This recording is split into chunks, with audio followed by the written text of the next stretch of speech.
श्री स्वामी समर्थ. जय जय स्वामी समर्थ. माझ्या स्वामी कृपा चॅनलमध्ये सर्वांना नमस्कार.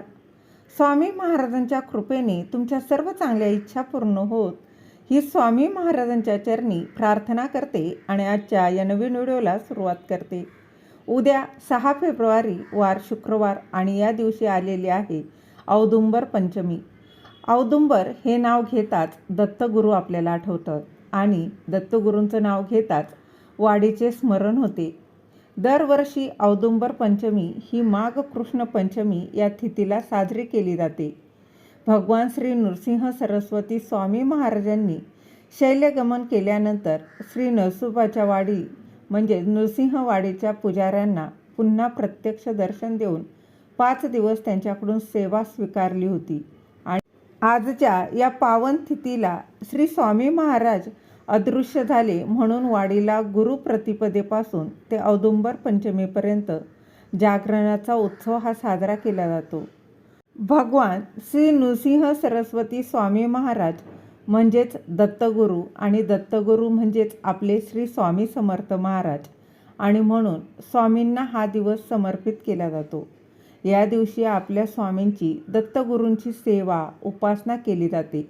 या औदुंबर पंचमीच्या दिवशी दत्ततत्व हे पृथ्वीवरती खूप जास्त प्रमाणामध्ये जागृत असतं आणि म्हणून या दिवशी आपण जे काही उपाय करतो, ज्या काही सेवा करतो तर त्यांचं आपल्याला निश्चितच फळ प्राप्त होतं.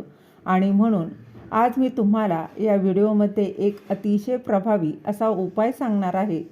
तर उद्या शुक्रवारी औदुंबर पंचमीच्या दिवशी तुम्ही काहीच नाही केलं तरीही चालेल, पण या उंबराच्या झाडाला म्हणजेच औदुंबराच्या झाडाला एक अर्पण करायचे आहे, एक ती वस्तू. आणि ही वस्तू अर्पण केल्यानं कितीही कठीणातील कठीण इच्छा ही दत्तगुरू नक्कीच पूर्ण करतील. तुमच्या आयुष्याचं सोनं होऊन घराची, मुलांची, पतीची अगदी भरभरून प्रगती होईल. मनातील प्रत्येक इच्छा ही पूर्ण होईल. तर बघा, अशी कोणती वस्तू आपल्याला अर्पण करायची आहे तर तेच मी तुम्हाला सांगणार आहे. औदुंबराच्या झाडाला ही वस्तू अर्पण करायची आहे. कोणत्या वेळेत हा उपाय करायचा आहे याचबद्दलचं माहिती जाणून घेऊया. तर बघा, औदुंबराचं झाड म्हणजेच आपण याला उंबराचं झाड असंही म्हणत असतो. आपल्याला उद्या शुक्रवारी औदुंबर पंचमीला करायचा आहे. दिवसभरामध्ये तुम्ही हा उपाय कधीही करू शकता. अगदी सकाळपासून ते संध्याकाळपर्यंत आपल्याला ही जी एक वस्तू मी तुम्हाला सांगणार आहे तर ती औदुंबराच्या झाडाला अर्पण करायची आहे. तर ही वस्तू औदुंबर वृक्षाला का अर्पण करायची आहे तर पहा, औदुंबर पंचमी म्हणजे दत्तगुरूंना पुन्हा समर्पित असा दिवस आणि साक्षात दत्तनिवास असलेल्या पवित्र वृक्ष म्हणून औदुंबराची ख्याती आहे. 21 गुणांनी परिपूर्ण औदुंबर वृक्षाखालीच सद्गुरू माऊली दत्तांनी साधना केली होती आणि म्हणून या वृक्षाला भूतलावरील कल्पवृक्ष असंही म्हणतात. कारण प्रभू विष्णूंनी औदुंबर वृक्षाला आशीर्वाद दिला आहे की याला सदैव फळं येतील. जो व्यक्ती या झाडाची पूजा करेल त्याच्या सर्व इच्छा मनोकामना पूर्ण होतील. तसेच या झाडामध्ये एक दैवी शक्ती असते म्हणून या झाडाला दैवी वृक्ष असं सुद्धा म्हटलं जातं. आणि म्हणून आपल्याला या झाडाला ही जी एक वस्तू आहे तर ती अर्पण करायची आहे. जर तुमच्या आयुष्यामध्ये काही संकट येत असतील, अडथळे अडचणी येत असेल किंवा तुमची भरपूर दिवसापासून एखादी इच्छा असेल, प्रयत्न करूनही तुमची ती इच्छा पूर्ण होत नसेल किंवा तुमच्या कष्टाला, तुमच्या मेहनतीला यश मिळत नसेल तर हा उपाय तुम्ही करू शकता. उद्या औदुंबर पंचमीला नक्की करा. हा उपाय केल्यानं प्रत्येक कामात यश मिळतं. घरातील सर्व संकट, अडचणीत अडथळे दूर होऊन कुटुंबाची, मुलांची भरभरून प्रगती होते. तसेच तुमचा एखादा उद्योग व्यवसाय असेल, तो चांगला चालत नाही, उद्योग व्यवसायामध्ये वृद्धी होत नसेल तर तरी देखील हा उपाय तुम्ही करू शकता. हा उपाय करण्यासाठी तुम्हाला उद्या सकाळी लवकर उठायचं आहे. अंघोळीच्या पाण्यामध्ये थोडीशी हळद टाकून तुम्हाला स्नान करायचं आहे. त्यानंतर तुमच्या देवघरातील देवांची विधिवत तुम्हाला पूजा करून घ्यायची. धूपदीप अगरबत्ती लावून वातावरण हे प्रसन्न करायचं आहे. तुमच्या देवघरामध्ये जर दत्तांची मूर्ती असेल तर दत्तांच्या मूर्तीवरती तुम्हाला शुद्ध पाण्याने किंवा पंचामृताने अभिषेक करायचा आहे. दत्तगुरूंची मूर्ती नसेल, फोटो असेल तर ती स्वच्छ पुसून घ्या किंवा स्वामींची मूर्ती असेल तर त्या मूर्तीवरती सुद्धा तुम्हाला अभिषेक करायचा आहे. त्यानंतर धूप, दीप, अगरबत्ती लावून वातावरण हे प्रसन्न करून घ्यायचं आहे. आणि यानंतर तुम्ही हा उपाय सकाळी केला तरीही चालेल किंवा दुपारी, संध्याकाळी कधीही तुमच्या वेळेत तुम्ही करू शकता. फक्त हा जो उपाय आहे तर तो आपल्याला दुपारी 12 ते 12:30 ही जी वेळ आहे तर या वेळेत अजिबात करायचा नाही. कारण आपल्या सर्वांना माहीत आहे की 12 ते 12:30 ही जी वेळ आहे ती दत्तगुरूंची भिक्षा मागण्याची वेळ असते. त्यामुळे या वेळेला कुठलीही सेवा किंवा उपाय जे आहे तर ते आपल्याला करायचे नाही. आता हा उपाय करण्यासाठी तुम्हाला एक तांब्याचा कलश भरून घ्यायचा आहे. त्या कलशामध्ये शुद्ध पाणी, स्वच्छ पाणी भरून घ्यायचं आहे आणि त्यात गाईचं थोडंसं कच्चं दूध टाकायचं आहे. दूध टाकताना गाईचंच असायला हवं आणि कच्चं दूध घ्यायचं आहे.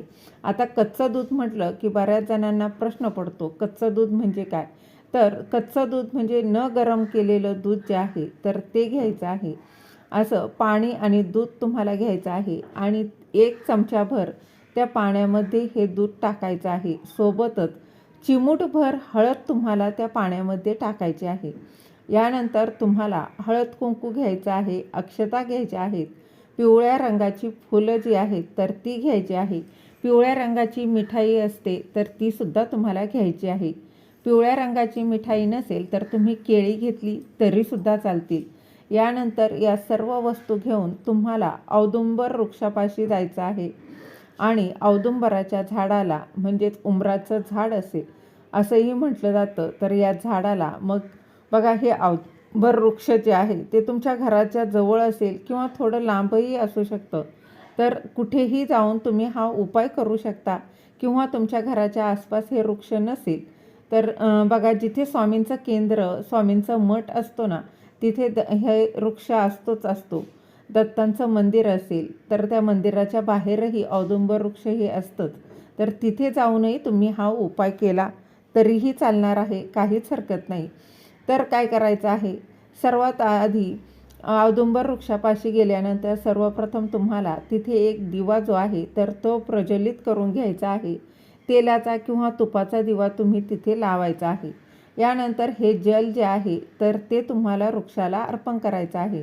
जल अर्पण केल्यानंतर तुम्हाला 21 अखंड तांदूळ जे आहेत तर ते घ्यायचे आहेत. बघा, कुठेही तुटलेले, फुटलेले किंवा कीड लागलेले असे तांदूळ घ्यायचे नाहीत. अखंड तांदूळ जे आहेत तर ते घ्यायचे आहे.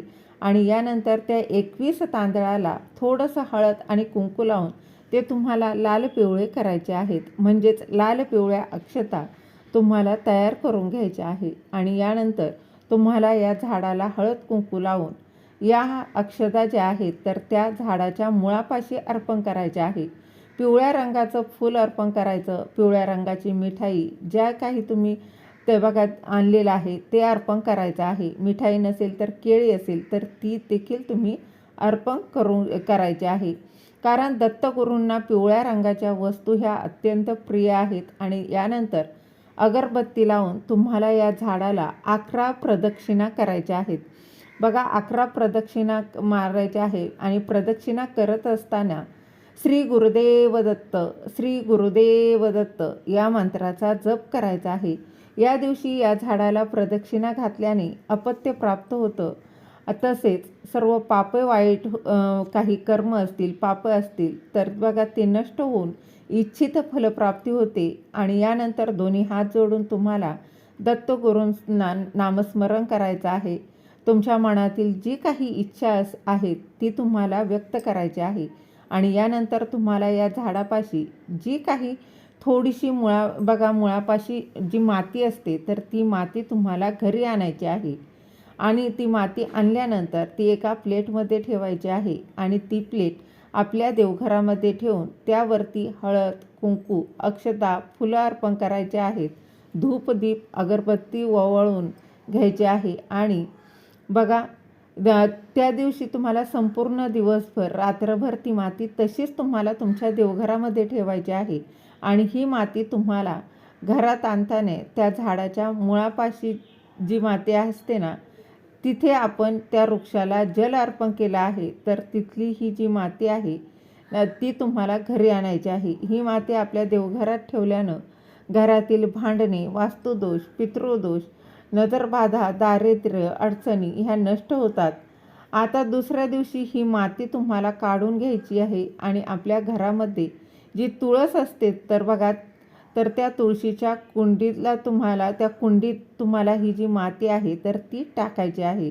किंवा तुम्ही इतर कोणत्याही झाडाच्या बघा मातीमध्ये ही माती मिक्स करू शकता. तर अशा पद्धतीने आपल्याला हा अत्यंत सोपा आणि तितकाच प्रभावी हा उपाय जो आहे तर तो करायचा आहे. बघा, उद्या शुक्रवारी औदुंबर पंचमीला करायचा आहे. औदुंबर पंचमीला हा उपाय केल्यानं घरात होणारी रोजची भांडणं, कटकटी, नवरा बायकोंची जी काही वादविवाद असतात, आईचं मुलाशी जमत नाही किंवा त्यावरूनही भांडणं होतात, मुलाचं वडिलांचं भांडणं असतील तर तीसुद्धा 100% दूर होतात. यासोबतच घरातील आर्थिक अडचणी ह्यासुद्धा नष्ट होतात. जर तुमच्या घरामध्ये सुतक असेल तर हा उपाय तुम्हाला करता येणार नाही. घरातल्या स्त्रीला मासिक धर्म असेल तर हा उपाय घरातील स्त्री सोडून इतर कोणतीही व्यक्ती जी आहे तर ती करू शकते. अगदी लहान मुलांपासून ते मोठ्यांपर्यंत आपली प्रत्येक इच्छा, मनोकामना पूर्ण होण्यासाठी हा उपाय कुणीही करू शकतं. त्याचबरोबर तुम्हाला शक्य असेल तर औदुंबर पंचमीला व्रत देखील करायचं आहे. तसेच तुमच्या घराच्या जवळपास दत्त महाराजांचं मंदिर असेल, स्वामी महाराजांचं मठ, केंद्र असेल तर तिथे मंदिरामध्ये सुद्धा जाऊन तुम्हाला एक नारळ अर्पण करायचं आहे, केळी अर्पण करायचे आहेत आणि पिवळ्या रंगाची फुलं ही अर्पण करायची आहे. या दिवशी जर तुम्ही या वस्तू दत्तगुरूंना अर्पण केल्या तर नक्कीच तुमच्या जीवनातील सर्व समस्या ज्या आहेत तर त्या दूर होतात आणि दत्तगुरूंच्या कृपेने तुमच्या सर्व इच्छा देखील पूर्ण होतात. तर ही अत्यंत महत्त्वाची माहिती तुमच्यासोबत